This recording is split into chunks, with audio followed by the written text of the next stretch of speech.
Welcome to Copilots, the podcast where we watch not just the first episode of a show, but also the second. Some shows don't have the best pilot episode, and giving it that second chance might just change your mind. Here, we take that chance for you, and let you know our opinion on every show deserves more than just one shot. I'm Justice. Alongside me is my co-pilot, Josh. Now, let's get ready for takeoff. Your in-flight entertainment this time will be Mr. Rogers' Neighborhood.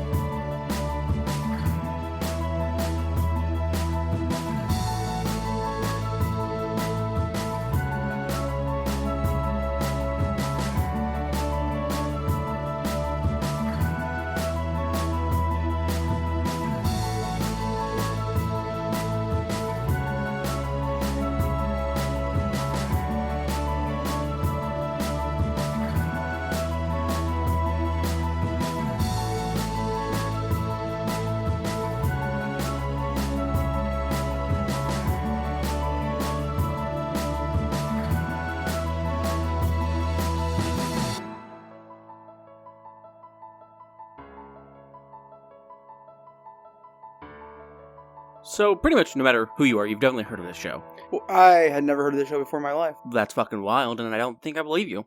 Especially since you're the one that recommended we review it. Yeah, well, I think the plan here is we're going to be doing a little bit of something different this summer. Yeah, the rest of the summer. Starting with this episode, and through August, and maybe the first week of September. Yeah, Who knows? Because this big, beautiful bill just passed through Congress and the Senate and got turned into law, and it has a lot of negative repercussions for America in general. Yeah. One of the ones that people are talking about less, because in the grand scheme of things, it is less important, is the massive cuts to public radio and public TV. Yes. Which includes NPR. Yeah. But more importantly to our show, includes PBS. Yeah. And if you've ever watched PBS, you know that in large part, the shows on PBS are brought to you by viewers like you. Yeah. Similar to how podcasts, like Copilots, is brought to you by listeners like you. Yeah. And in addition to direct viewer support, a large portion of how PBS exists, especially in rural communities, is government funding. Because part of the whole initial setup of getting television so widely spread throughout our country was getting it publicly funded. And the government was like, well, if we're going to fund this endeavor, it needs to have benefits. Which is why Weather and News got funded by the government. And then they were like, well, we need something, we would like to have something to target children. Thus, the National Education Television Network began,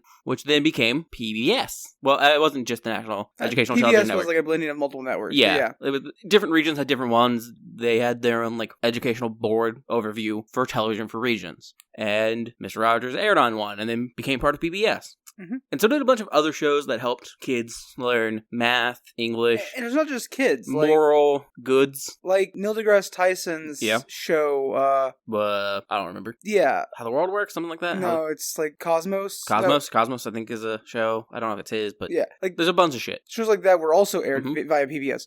And probably not going to be all of PBS. We'll probably have PBS stations still in 5, 6, 7 years. Yeah. But there will be PBS stations that have to shut down. Local PBS stations that have to shutter their doors because they don't have enough funding. And even if there's not, which there will be, but even ignoring them shutting their doors, you're going to have people who are doing good work to help educate people or help in a myriad of ways like that who lose their jobs because the government, the president, is like, no, fuck you, for no good reason. And so, here we are, talking about Mr. Rogers' Neighborhood, a show that aired in 1968. Yep. To remind you that if you want to see things like PBS and like Mr. Rogers' Neighborhood. Mr. Rogers' Neighborhood. Or Zaboomafoo and the Kratt Brothers. The Joy of Painting with Bob Ross. Chalk Zone.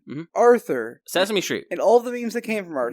Not anymore, but where Sesame started. If you want to see these things, and when you want things like these to exist for not only your future, but also your children's future, or even the generation after that, you'll need to actually put effort into that and help fund those things or help spread awareness. Everyone has access to Amazon in some form or manner nowadays. A PBS subscription. PBS Kids, yeah. PBS Kids subscription. Sure, maybe you're not a kid. Maybe you don't have kids. Doesn't mean there's not good stuff on there. We just watched Mr. Rogers. Even as an adult, spoiler, I enjoyed it. It's a good time. Does it feel very, like, brain engaging? No, but it's a good vibe, no matter what. For $3 a month, you can have a subscription to PBS Kids through Amazon Prime. And that's not all that's obviously going to go to PBS, but that's more than they're getting now from you. And if you don't feel like going through Amazon, you can donate directly to your PBS, yeah. To your local PBS station. There's a myriad of things you can do to, like, reach out and help your local PBS, or even NPR or other, like... There's a myriad of ways you can help in general. Mm-hmm. For anything that you think is important, if you think it's important enough, there's definitely a way you can help, and you should, in some small manner at the very least. So, Mr. Rogers' Neighborhood opens with the song Beautiful Day in the Neighborhood. Yep. Which, I think, like you mentioned how most people know this show, yeah. Most people have probably heard this song. Oh, I would think so. At least if you're, like, over the age of 25, I think you've probably heard this song. Yeah. I don't know about Gen Z if they grew up with Mr. Rogers. No idea. They definitely know who he is, though, from the internet memes. Yeah. And I will say, I should have mentioned this in our giant spill at the top, there was a time growing up when the only two channels I had access to, because we didn't have, like, cable, which I know people don't have just antenna TV anymore. Yeah, but it was a thing. Were Fox 7 News and PBS. Mm-hmm. So PBS was like a huge cornerstone of my childhood. Yeah, Reading Rainbow. Yeah, Reading Rainbow. Reading Lions. Yeah. I can't remember what that is. It's the library one, but the lion bit was also the part of my brain clicked to. Yeah. Also, one of my literal favorite shows growing up, like even when I had cable TV as a child, Wishbone. I can't remember the name of it. The one with the family of cats and like Sagwa. Yeah. Sagwa was on PBS, right? Yes. Yeah. But Mr. Rogers opens with the song Beautiful Day in the Neighborhood. Yeah.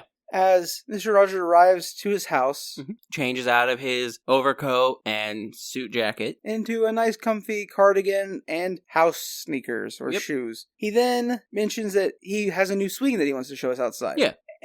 But before we get to that, because it happens a lot in Mr. Rogers throughout his entirety, but even in these 2 episodes, once he gets done with that and he goes put on his shoes, he explains that, like, it took me a while as a kid to learn how to tie my shoes. Mm-hmm. There was a bunch of effort here and there, but once I learned it, it was quick and it was easy, and it just took a little bit of time and effort. That's one of, like, the key things I love about Mr. Rogers, especially, like, I don't think I recognized it as a child, but, like, as an adult, retrospectively, I love it, is that even though the show is filled with, like, teachable, learnable moments, none of it feels forced. Mm-mm. He's talking about tying his shoes while he ties his shoes. Yeah. Like, and he doesn't, like, dither on it or make a big thing about it. He doesn't go through the steps of how to tie your shoes. Just, like, his shoe is the focus of the camera. He goes about it slow enough that you can see what he's doing. And he talks about how it was kind of hard, but, like, he eventually got the hang of it. Mm-hmm. And that was it. And then he's like, I have a new swing. Do you want to see it? But before we see it, I gotta go to the ladders. I have to check something on the swing. Mm-hmm. So he grabs a little step ladder. Yep. Talks about how ladders are for going up and down, and, like, demonstrates what up and down is. Yep. Which is such an obvious thing for adults. Yeah. But, like, it's... Again, just a little thing that, like, he uses as a teachable moment. Yeah, and then we go across his living room, which he doesn't explain what across is, but he emphasizes it the same way he does up and down, and gestures across the room to the door. Mm-hmm. Takes his stepladder outside, sets it up, climbs up, so he's a little bit off screen at the top. Mm-hmm. He says he needs to check out a wire that's holding it up. A wire. And then he comes back down and is like, yeah, and sits down on the swing. He's like, you know what? I kind of always wanted to share this swing with you, but before it was too far out in the yard for me to take you to see, but now we can share this swing. Yeah. And he sings... I Like You As You Are. Which, if you've never read an interview with Mr. Rogers,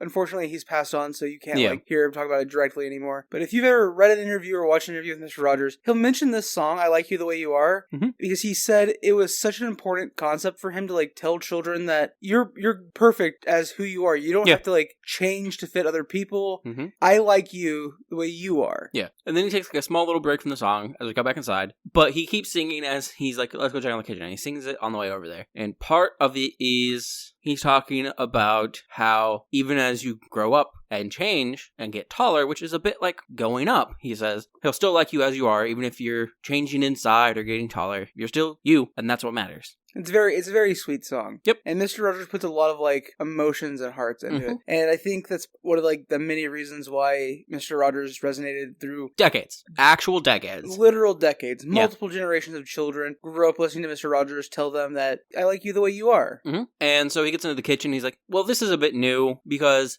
From my understanding, the first season you will find of Mr. Rogers on PBS Kids through Amazon or wherever else. It's going to be the first episode of Mr. Rogers I think you can find basically anywhere for the most part. It's the first episode that was nationally broadcast. Yes. And so he had just changed his set because he was getting more funding and stuff. Mm-hmm. So it's a different kitchen. That swing is different. He didn't have a swing. In the real world, he didn't have that swing. There was no swing. He didn't have a set for it. But hey, he also had a swing. He moved to this porch so he can share it with us. And that's going to be kind of important for these first 2 episodes, especially because both this episode and the next one children are going to be dealing with change. The idea of change. And because change is a very big concept for anyone ever. Adults still don't like change, but kids also can be very scared of change. Let me tell you something. As an adult, in general, change doesn't bother me that much. Unless, specifically, it's when I already have plans and the plans are being changed. Or B, and this is probably one of the most monumental versions of change you can experience at any point in your life, if you're moving. Yeah, which is basically what happened with Mr. Rogers. He moved. Moving. And this really good friend that everyone had moved. Mm-hmm. So we're going to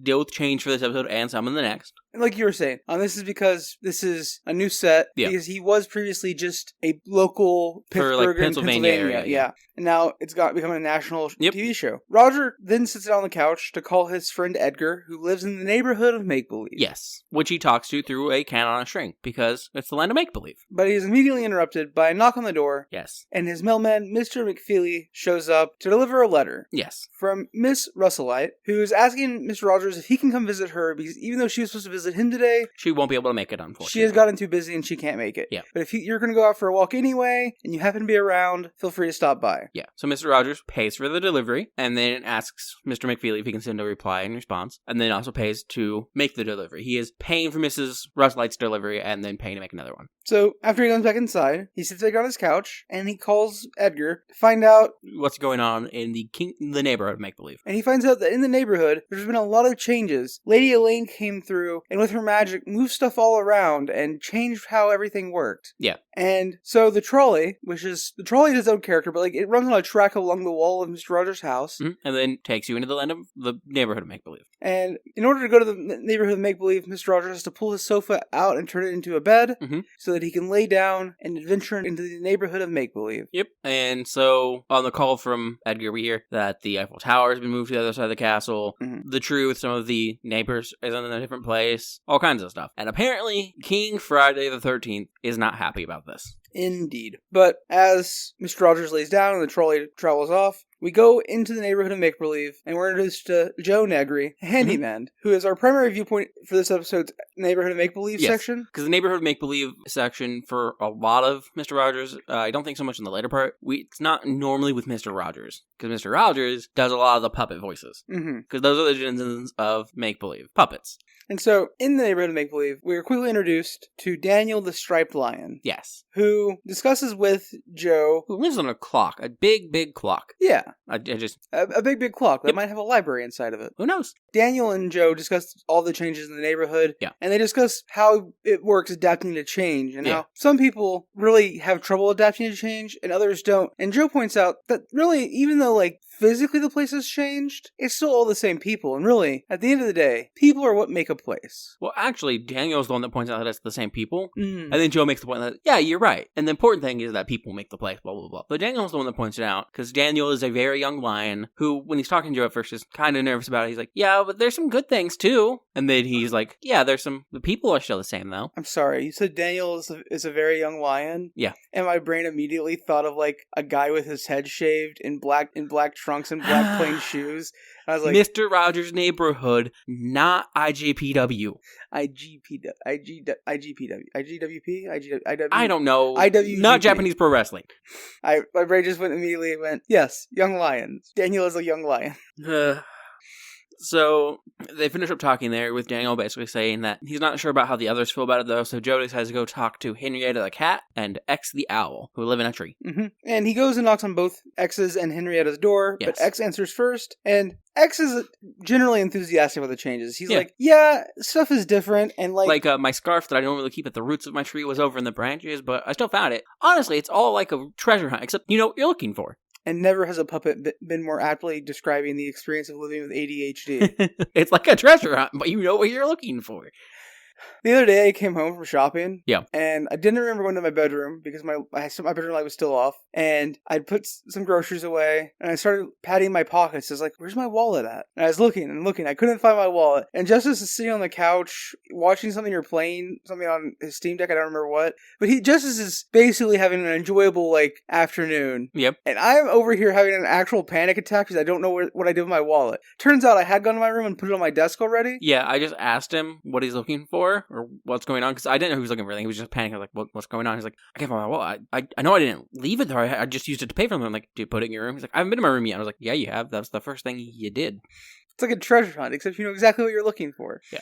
So then Henrietta comes out, and she is terrified, like completely scared by the whole situation. They describe her as being very shy, which is correct. I think probably more accurate word is timid, but children, we're not going to use, I wouldn't say we're not going to use complicated words, but literally in the song, I Like You As You Are, part of it is I like your facial composition. But I think it's also the difference in language across 57 years. Yeah, probably.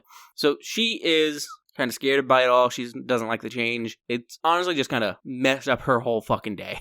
Yeah, she is not dealing with the change well. But Joe mentions the king, and she's like, oh, is the king liking the change? If he likes the change, I mean... I guess I can get used to it. And Joe's like, no, I don't think the king likes it either.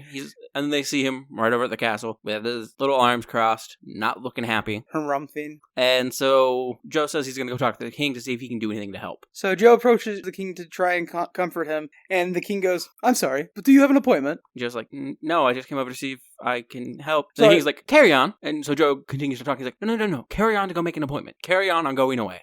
And Joe's like, carry on, I'm going away to make an appointment. So Joe goes over to a phone booth. Yep, that uses a tin can on a string. Where he then calls Miss Prolificate to make an appointment with the king, which after a little bit back and forth...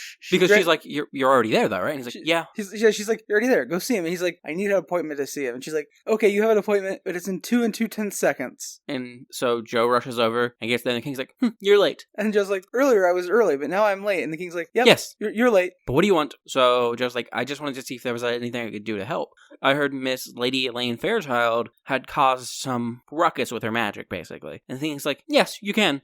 You can apprehend her so she can face arraignment. You have until tomorrow. Yeah. And Joe's like, what?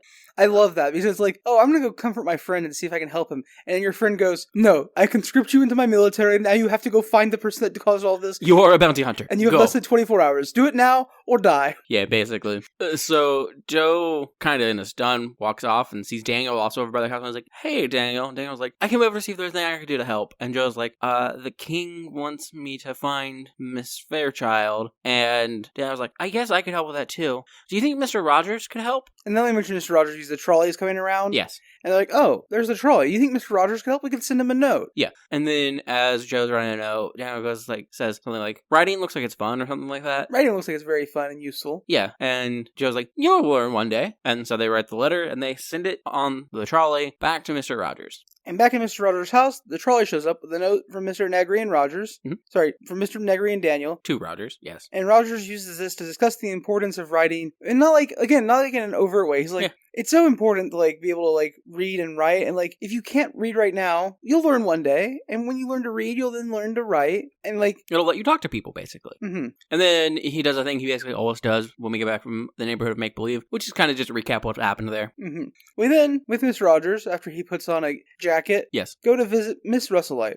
She, however, was not expecting him so soon, so he's caught her dusting her lampshade collection. Which is apparently what we came to see. Miss Russellite collects lampshades, and she wears them like hats. So then they go through just talking about her lampshades and wearing different ones. It's an odd bit, but it's fine. Well, they also talk about playing dress up and make-believe as children and how that helped build them up to who they are. Yeah. And in Miss Russellite's case, playing make-believe with lampshades led to her love of lampshades. And honestly, some of these actually do just look like fancy hats. Oh, yeah. And she talks about how she also knows King Friday. She wears a certain lampshade to go see him because he doesn't like change. It's a very nice lampshade, but she always still wears the same one. But it's also very heavy, and she as much as she loves all of her lampshades and she loves that one, she's really glad when she comes to visit Mr. Rogers, she can just wear any old lampshade that she wants. She doesn't have to wear this heavy, ornate lampshade that she wears to see the king. They also talk about how other people have different types of collections, and basically it comes down to this bit basically being hey, whatever you're interested in, it's okay to be interested in that. A bunch of people like a bunch of different things. It's fine. So Mr. Rogers borrows a lampshade so he can wear it and takes it home. We see him put it in his closet. So it's for him to wear, but it's honestly really just more of an excuse for Miss Russellite to come over and visit, because he's even as he puts it in his closet, she goes, Miss Russellite will be back for this. Mm-hmm. It's just a way to be oh yeah, she's gonna come visit. Yeah. But while he's back at his house, he's like, oh, it was so good to go away, leave my house. It's also always good to come back. Mm-hmm. And speaking of going away, I'm going to have to go back to work soon. So I have to go away, at least until tomorrow. And then he sings another iconic Mr. Rogers' Neighborhood song, Tomorrow. Mm-hmm. And then he leaves the house, saying goodbye to us, and we get the credits. He also puts away his pull-out bed, which he always does. Mm-hmm. But he makes a comment about how some people always sleep on these. So he's going to put it away carefully, which is not even sure if it's in a tent, but it can easily be seen as some people have different living situations, different economical situations, respect their situation, you know? Yeah, 100%. Mm-hmm. And then after he says goodbye, the camera pans out across a miniature diorama neighborhood. Of the neighborhood, yeah. Yep. And the outro lets us know that this is from the National Education Television Network, or NET. Which was subsumed by PBS at one point in history. A precursor to PBS, yeah. Yeah. And that's the end of episode 1. Justice, after episode 1, which has no title, which is why I've not said the title, how do you feel about Mr. Rogers' Neighborhood? And would you watch more? I still think it's just a good, wholesome show that doesn't have any specific agenda it's trying to push, other than being hey, it's fine to be yourself. Growing takes time. You learn at your own rate, and some things in life are scary. See, and you're 100% right. Mr. Rogers doesn't push an actual agenda in any way. Mr. Rogers just wants people to know that no matter who you are, you should be loved and accepted. Which is an agenda, but it's not an agenda. I'm going to get to that point in just a second. It's not an agenda. Yeah. Everybody is worth love and respect. Yeah. Some people will tell you it's an agenda. I don't particularly think it is. And that we should treat everybody kindly. Yeah. Though that is the agenda of Mr. Rogers. Mm-hmm. And that agenda is honestly why Trump and the right want to cut funding to PBS and NPR. Yeah. Because they think that's an agenda. They don't think everybody's worth being loved and respected and being treated kindly. Yeah. They don't think everyone should have access to something to learn from or to feel good about. We didn't know that while we watched this episode, but Mr. McNeely, the mailman, is a black man. And in a later episode, it becomes very controversial because Mr. Rogers invites Mr. McNeely to Mr. McFeely to rest and relax his feet in the pool because it's a hot summer's day. Yep. And Mr. Rogers is a white man and Mr. McFeely is a black man. And they share a pool together. And this was very, very, controversial. Especially for the time. Mm-hmm. And, you could see that, you could say that that's a political push that they're trying to do. A political narrative they're trying to push. But it's not. Again, it ties back to the idea that every single person is worth love and respect. Yeah. But would you watch more? Yeah. Me too. I love Mr. Rogers. I've mentioned this on the show before, I think. I believe so. But there was a time in my mid-20s, my early 20s, I guess, actually, when I was not going the best mental health-wise, and I started my day an hour earlier every day just to put an episode of Mr. Rogers on while I got ready for work and got ready to start my day, and it genuinely made everything better. Not it didn't fix anything. Yeah, it just made it better. Yeah, and in the same way, watching this first episode, the first episode of the national broadcast of Mr. Rogers, did tear up a little when he's saying, "I like you the way you are." That song is insanely important, just the message it sends to children. Yeah, absolutely. And adults, the message it just sends to people. Mm-hmm. Yeah. So then, onwards to episode... I guess I didn't ask if you would watch it again, but I thought that was kind of obvious. Oh yeah, I would watch Mr. Rogers every day. Yeah. So onwards to episode 2 of Mr. Rogers' Neighborhood. Which opens with the camera panning across the neighborhood before we move inside of Mr. Rogers' house. As he sings, "What a Beautiful Day" in the neighborhood. I think that's the technically full name of the song, "Beautiful Day in the Neighborhood." But won't you be my neighbor? Yeah. He has a burlap bag that he shows us as he sits down. Mm-hmm. And it's a really large burlap bag. He's like, "Do you know what's in this?" The answer, obviously, is a painting. It's a very rectangular shaped and he's like, sometimes potatoes come in burlap sacks. Yep. But this isn't a potato. He pulls it out. And then there's a plastic bag. He's like, it's also got a plastic bag, see? But that's not what I wanted to show you. Instead, he pulls it out of the plastic bag. "I wanted to show you this." And he goes, "I'm going to show it to you upside down real fast to see if you can guess what it is." And he shows us the painting upside down, turns it back to face him, and then goes, "Yeah, it's a painting of the neighborhood of make-believe." A friend of mine made it, so I thought I would hang it up in the kitchen. So he takes it across the house into the kitchen. He's like, "Oh, I'll need something for this first." So he turns back around and walks over to his little hutch he has and pulls out a hammer and a nail and walks back into the kitchen. And then he hangs up the painting. And initially he hangs it up crooked. Mm-hmm. And once the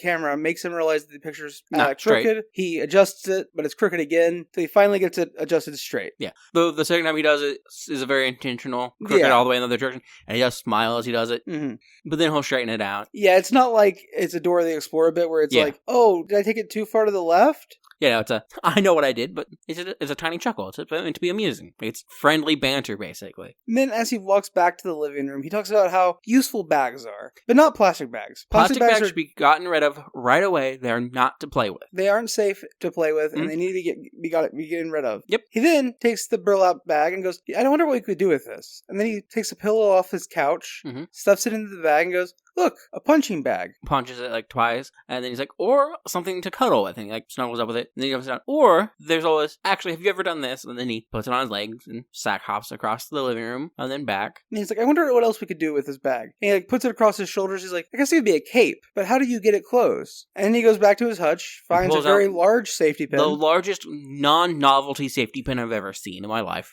And safety pins the cape around his neck. Yep. And begins to sing about being brave and strong. But someone knocks on the door. Well, not initially. Oh, yeah, no. Initially, he hears Edgar ringing the phone. Yep, and he picks up the phone, and Edgar is upset because the king still hasn't found Elaine, and has now implemented border guards throughout the neighborhood of Maple. Yeah, and so Edgar on the phone is explaining to Mr. Rogers what he's doing. Anytime Edgar calls, we do not actually hear anything. It's just like ringing of bells or like chimes. And Mr. Rogers is like, well, yeah, walking back and forth. That's what border guard is. It doesn't sound like you're having a very good time, though. And then there's a knock on the door. Yes. Well, so the conversation ends. Mr. Roger gets his telescope out because he's like, really? I should check on Edgar in the neighborhood. Yes. Which is how we see the neighborhood from afar. Mr. Rogers will put on a telescope and look at it. But before he can start actually looking at the neighborhood of Make-Believe, he's interrupted by a knock on the door. It turns up to his neighbor, Betty Aberlin. Yes. Who Mr. Rogers invites into his house. And she's like, no, actually, I can't stay long, but I would like to sit on the swing with you. It's a very nice swing. And he explains that he got it from a grandmother. In the last episode, he said a grandmother from the neighborhood. So just a nice old lady from the neighborhood.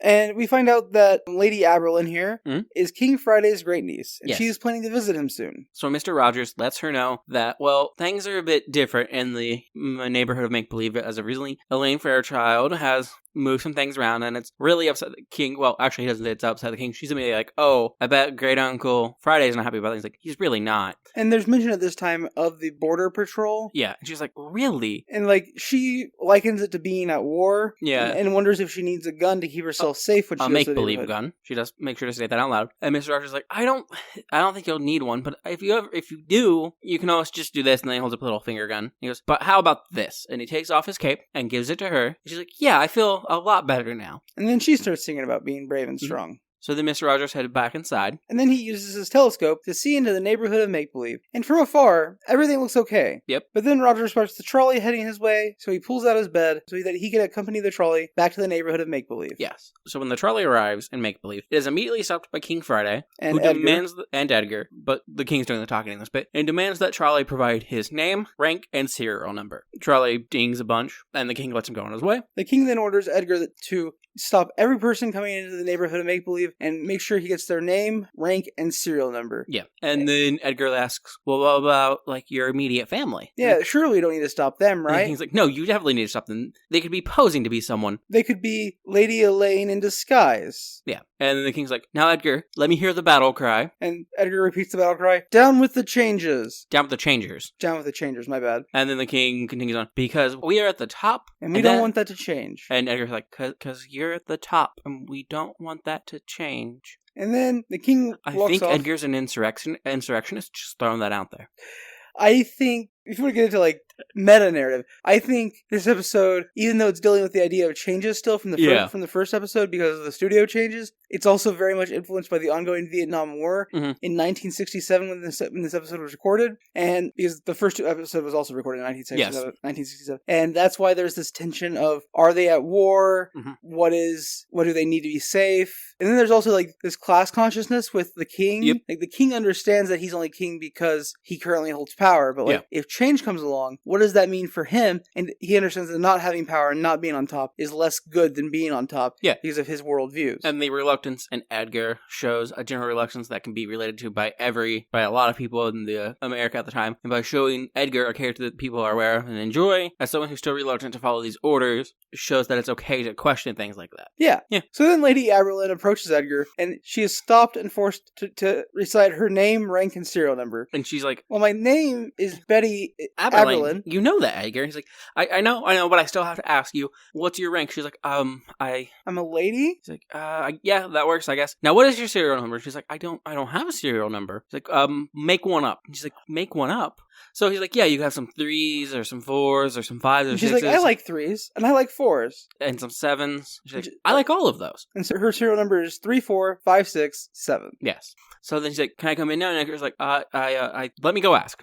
And so Edgar walks off into the castle. Yep. And then comes back and he goes, I have just one more question. Are you actually Lady Aberlin? And she's like, are you, he says that and he's like, are you absolutely positively sure you are Lady Aberlin? Yeah. And she's like, yes. He's like, okay, you can come in. You can see the king. Yeah. But then before going to see the king, Aberlin then talks to the trolley about the border guard. Because he's passing by. She talks to him about the border guard and the needing of serial numbers to identify themselves and how ridiculous the whole border patrol is to begin with. Because he's passing her by as she's getting ready to leave to go talk to other denizens of make-believe, and he seemed rather dejected.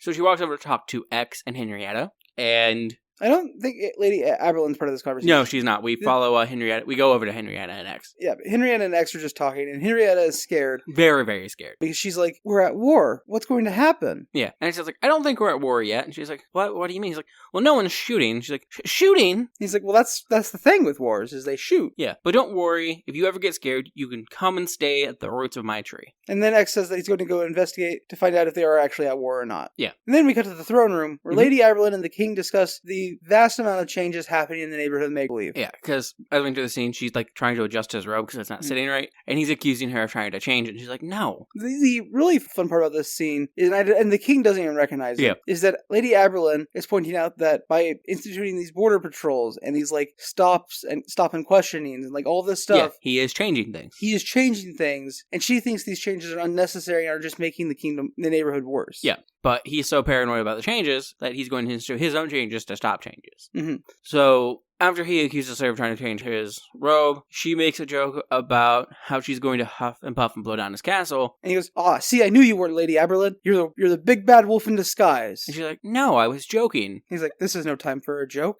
And she's like, the changes are coming. Yeah. She's like, and we can't let them into the kingdom. Yeah. And she's like, well, where's your crown? What's with that? And she tugs on the little helmet he has. She's like, this is my helmet. It protects my crown. And then she's like, why does Edgar's helmet only have 1 star and yours have 13? He's like, well, Edgar's a 1-star man. I am a 13-star king. I don't have time for jokes. I'm serious. Aberlin then gets permission from the king to sing a song. Yes. And after he reviews what is written on the paper. He has to review it before it can be announced to everyone. She then sings a song about how it's the afternoon, and that's a good thing. Yep. And it's a very whimsical song that has like no actual to which the king calls irrelevant. Yeah. The king says the song is an irrelevant interlude, and then he goes, I need you to check the North Gate. And she's like, I wasn't planning to stay that long. And he's like, no, there's a uniform there. I need you to put the uniform on, and you've been drafted. I need you to check the North Gate. Edgar will control the castle. Yeah, so he makes her take off the cape and put on this uniform, and then forces her to march around so he can see how well she marches. Yep. And he's like, okay, so you will guard the North Gate,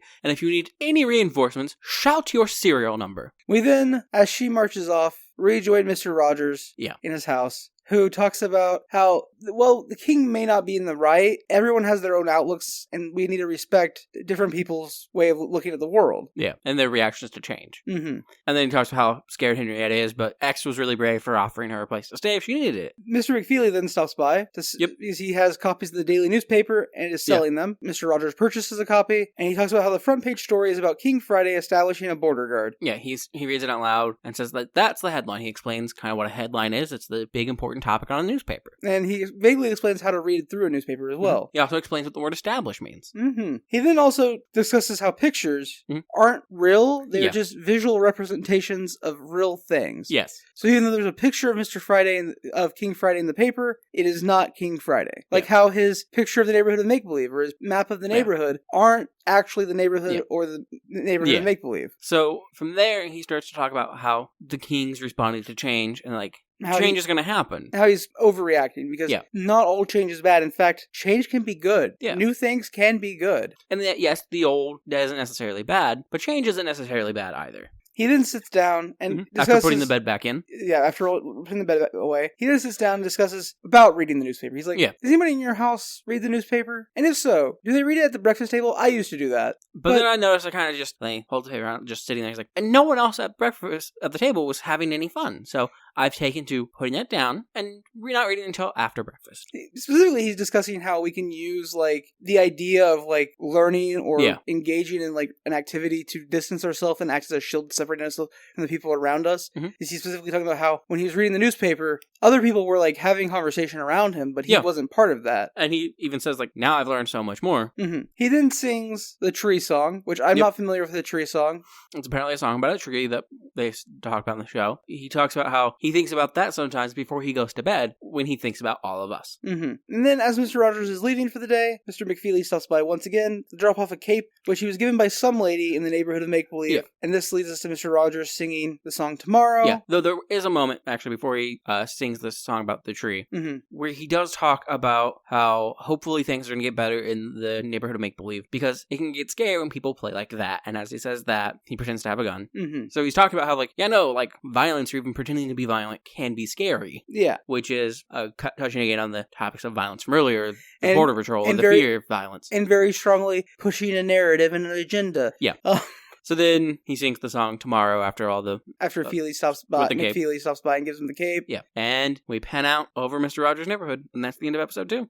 And that's the end of these 2 episodes of Mr. Rogers' Neighborhood for Copilots Review. Justice, after episode 2, would you still watch more of Mr. Rogers? Yeah, I would still watch more of Mr. Rogers. It's still wholesome. It's still a good vibe. The songs are still not necessarily masterworks of music, but they are touching and they serve a point. All true facts. I, too, would watch more Mr. Rogers. In fact, now that I plan on spending $3 a month to support PBS through PBS Kids via Amazon, I'm probably going to watch a little bit of Mr. Rogers most weeks. Fair. Completely understandable. But yeah, I don't have much more to say about the show. It's charming and endearing and very slightly educational. Yeah. But I think the point of Mr. Rogers is less that it's teaching you, things, and more it's teaching you how to be.